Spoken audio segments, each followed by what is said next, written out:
Es evidente que en las últimas décadas la actividad artística ha vivido una inusitada libertad de expresión, entre otras cosas porque dicha libertad es uno de los ejes de la democracia y un bien preciado en cualquier sociedad abierta.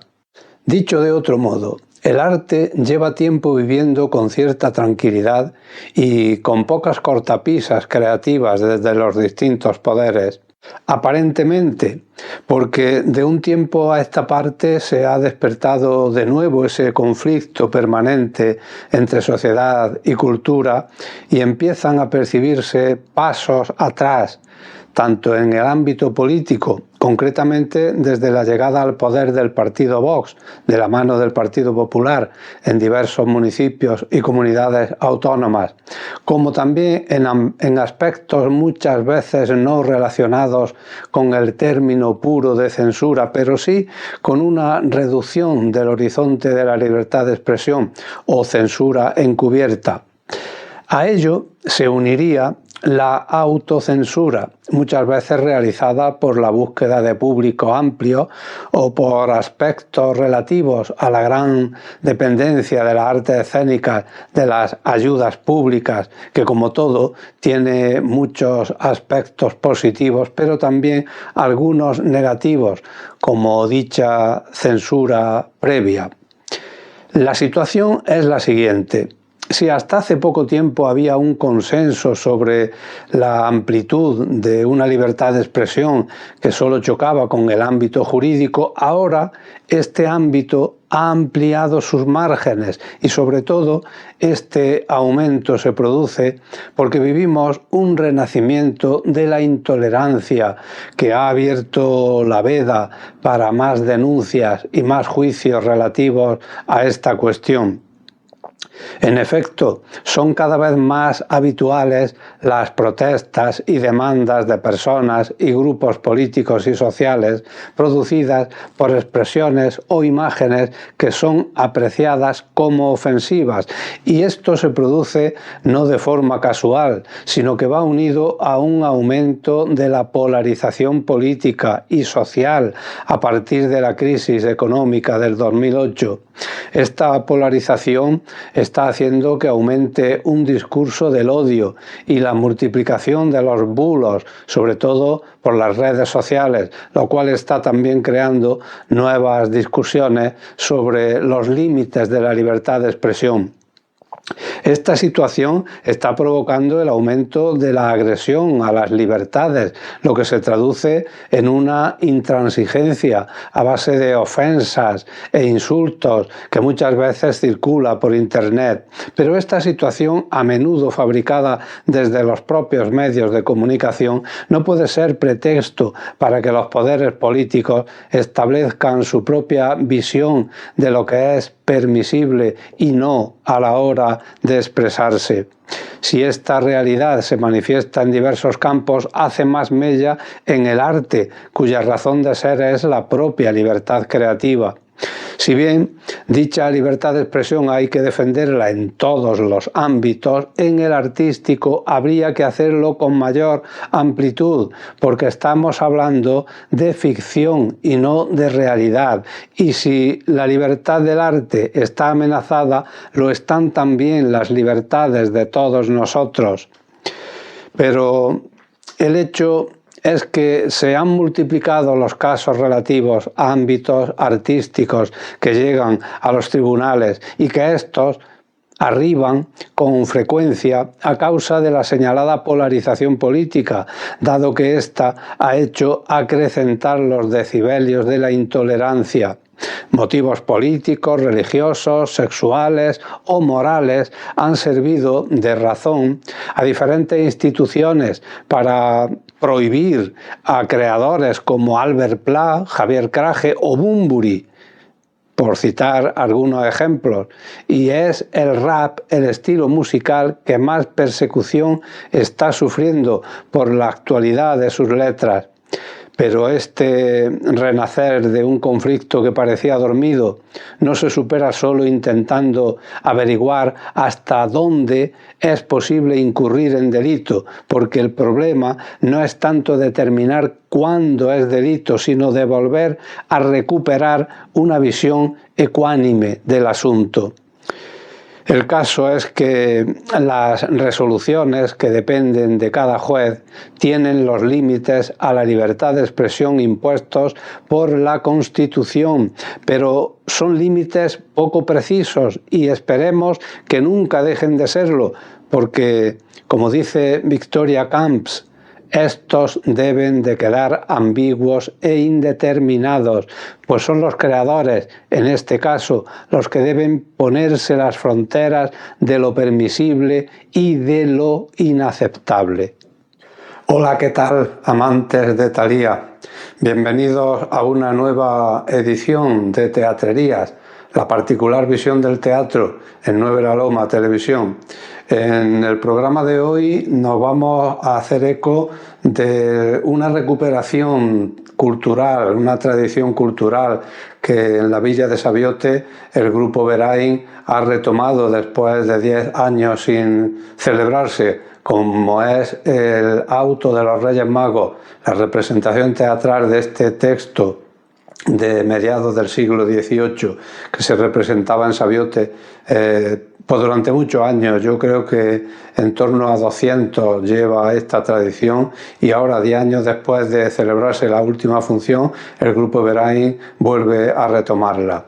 Junto a ello, el capítulo final de la sección que titulamos en su día Lloran las palabras, variaciones sobre el texto Cartas de amor a los árboles de Julio Fernández Peláez. Espero que os guste nuestra propuesta una vez más. Gracias por acompañarnos cada jueves y os dejamos con el Teatrerías número 398.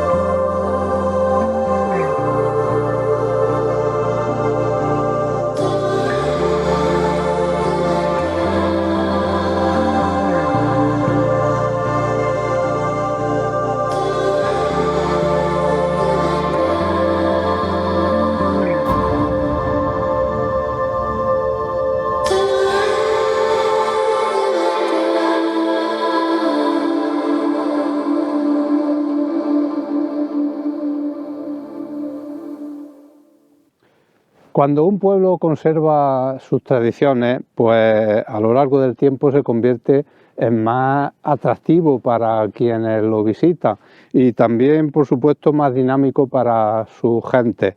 Sabiote es ejemplo de ello, y quizá también porque forma parte de su ADN, pues las personas que habitan esta villa medieval pues defienden como suyas estas costumbres.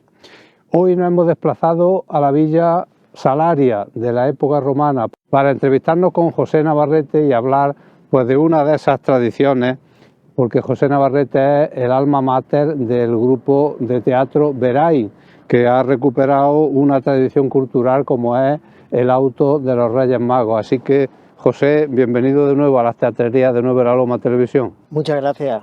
Bien hallado. Pues efectivamente, como yo decía, esta es una tradición cultural que, según las crónicas, pues lleva en Sabiote, yo diría que casi 200 años, efectivamente, porque cuando este sacerdote Gaspar Fernández de Ávila, que dejó ese texto aquí entre los sabioteños en esa época, ¿qué datos históricos tenéis vosotros al respecto? Bueno, en principio todo está basado en las tradiciones, en lo que es la tradición de muchísimas generaciones. Hablamos de que el texto, como bien has dicho, es de un cura que es Gaspar Fernández de Ávila, que era un teólogo de Granada y que posteriormente estuvo como párroco en Colmenar. Y bueno, realizó este texto que él lo titula como poema dramático de la infancia de Jesucristo. Y bueno, en este caso data del 1791 aproximadamente, finales del siglo XVIII. Y bueno, a partir de ese tiempo, pues cuando queda constancia que se hicieron representaciones aquí en Sabiote, por eso estamos hablando de cerca de 200 años de historia, pasando generación tras generación, padres, abuelos, padres, hijos, nietos, pues así hasta nuestros días. ¿Y cómo surge la idea de volver a ponerlo en pie con gente tan jovencita como esta alumnado del Instituto Julia Salaria, efectivamente? Pues Vicente, principalmente porque, como hemos dicho y hemos comentado, las tradiciones se van sucediendo en el tiempo, generación tras generación. Entonces, nosotros, pues lo que ahora hemos pretendido, pues una generación que allá por el año 86 tuvimos la suerte de que personas de aquí de Sabiote nos cedieran y plantaran en nosotros esta semilla, pues nosotros hemos considerado conveniente, ya después de pasados 40 años, que era el momento y teníamos ese compromiso de ceder esta tradición a gente de la localidad para que tuviese una proyección en el tiempo. Como es lógico, hicimos muchos planteamientos porque todavía la gente mayor de mi generación queríamos seguir haciendo el teatro, pero sí es cierto de que la experiencia nos dice que con la gente joven podemos plantar esa semilla que hicieron con nosotros y al igual que nosotros hemos estado 40 años, aunque de forma intermitente en el tiempo, representando la obra, pero esa semilla que nosotros este año plantamos en esta gente joven del IES Julia Salaria, alumnos de aquí de Sabiote, pues esperemos que germine y que nos dé también muchísimos años con esta tradición y que posteriormente sean ellos los que la trasladen a nuevas generaciones. Es verdad, resulta que esta es una costumbre, el auto de los Reyes Magos, el siglo XI, anónimo, pero después sacerdotes como este Gaspar Fernández Ávila, pues dejaron constancia de ello. Y digo que son numerosas las localidades donde esta tradición se conserva, en Andalucía, en esta zona. De hecho, Torreperogil, prácticamente el mismo texto de Fernández Ávila lo tenía en sus representaciones. Yo supongo que, no sé, cada pueblo tiene sus connotaciones específicas en ese tema. En este sentido, ¿qué destacarías tú de vuestros Reyes Magos? Bueno, destacar en principio la obra es como una obra muy amplia. Estamos hablando de que la obra de Gaspar Fernández y Ávila pues es una obra estructurada en 12 coloquios, es grandísima, es amplísima, estamos hablando en folios, estamos hablando de 214 folios. ¿Qué pasa? Que en la obra, pues al ser tan extensa, lo que se hace principalmente es pues, sacar partes de ella pues, para que no sea tan sumamente extenso. Nosotros además hacemos un compendio con otra obra que hay, que es el auto alegórico de la infancia de Jesucristo, de Juan de Quiroga y Fajardo, que también está intitulado como Las astucias de Lubez contra las divinas profecías. Y bueno, en el caso, nosotros hacemos las dos obras en conjunto y bueno, pues le damos, como es lógico, nuestra impronta de lo que son la tradición y lo que nos ha inculcado a nosotros de otras generaciones. ¿Qué pasa? Que nosotros, por ejemplo, este año, pues con el tema de los niños, pues lo hemos hecho una versión un poco más reducida, para adaptarla a ellos, para introducirlos en esta tradición y posteriormente pues ir ampliándola. Tienes que tener en cuenta que estos niños, la verdad es que para nosotros ha sido un placer y ha sido una ilusión grandísima trabajar con ellos. Se han portado genial.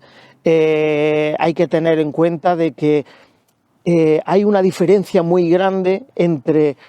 Por eso quiero destacar un poco la importancia de los niños de esta nueva generación que ha cogido este testigo, este legado que le hemos cedido. ¿Por qué? Porque estos niños, cuando nosotros en nuestra generación pues no estaban, el tema de las tecnologías no estaba tan avanzado, prácticamente nos dedicábamos a salir a las calles a jugar y poco más, y a estudiar.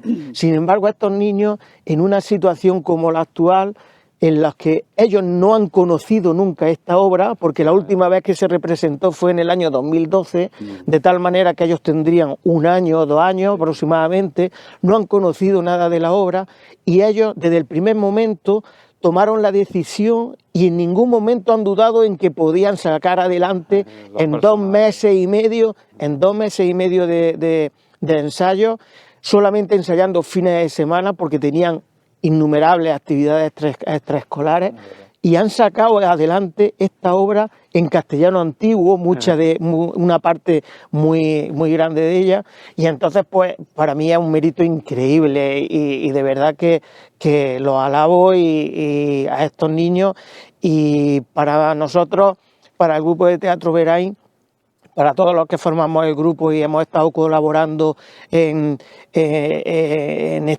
estos días, en estos meses con ellos, pues ha sido muy gratificante y nos han enseñado muchísimas cosas los niños, y hemos trabajado muy a gusto. Efectivamente, José. Yo creo también que la satisfacción que tú como actor amateur de aquí, de tu localidad, pues sientes con estas nuevas generaciones que vienen y reciben algo que para ellos es desconocido, con esa felicidad, con ese entusiasmo, pues bueno. Y el público, José, ¿cómo ha recibido esta vuelta a la oferta cultural sabioteña de los Reyes? Pues el público entusiasmado, la verdad que la gente nos ha apoyado muchísimo a través de redes sociales, también de forma personal.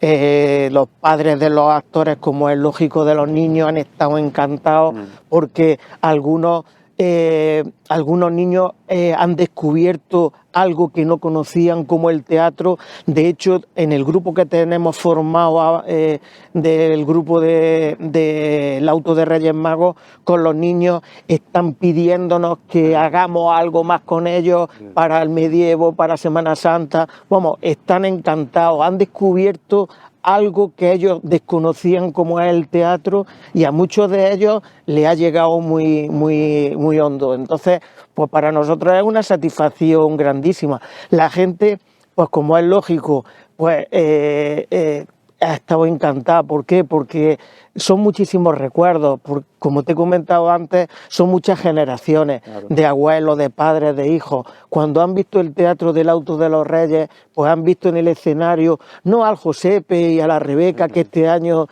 han hecho su papel, sino a su padre, a su abuelo, por redes sociales se han estado incluso subiendo fotografías antiguas, y la gente pues recordaba las escenas, las situaciones que han vivido vinculadas a este Auto de Reyes Magos, que de verdad que es una tradición ancestral, un patrimonio cultural del pueblo de Sabiote, que yo creo que este año pues el grupo de Teatro Verain pues ha apostado por ello.